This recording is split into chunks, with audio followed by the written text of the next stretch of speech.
વિકાસ, પ્રગતિ અને પવિત્રતા. દીપમાલા ન્યૂઝ. નમસ્કાર. ફ્રી જ્ઞાન સ્કૂલ અને બાળ સંસ્કાર કેન્દ્ર ગાંધીનગર દ્વારા નો ટોબેકો ડે ઉજવવામાં આવ્યો. અખંડ ભારત રાષ્ટ્ર સેવા દળ અને ભારત માતા અભિનંદન સંગઠન હરિયાણા ગુજરાત એકમ દ્વારા ડૉક્ટર ગુલાબચંદ પટેલ પ્રમુખ, ભારત માતા અભિનંદન સંગઠન ગુજરાત દ્વારા ડૉક્ટર બાબા સાહેબ આંબેડકર ઉદ્યાન સેક્ટર 14 ગાંધીનગર ગુજરાત ખાતે નો ટોબેકો ડે 2025 ફ્રી જ્ઞાન શાળાનું આયોજન કરવામાં આવ્યું હતું.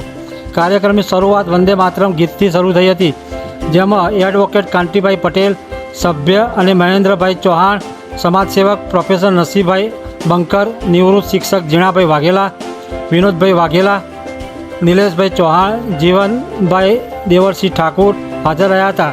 આ સંસ્થાના પ્રમુખ ડૉક્ટર ગુલાબચંદ પટેલજીને સ્વાગત પ્રવચન આપ્યું અને તમાકુના સેવનથી થતા નુકસાન વિશે માહિતી આપી હતી. દીપમાલા ન્યૂઝ, કલોલ.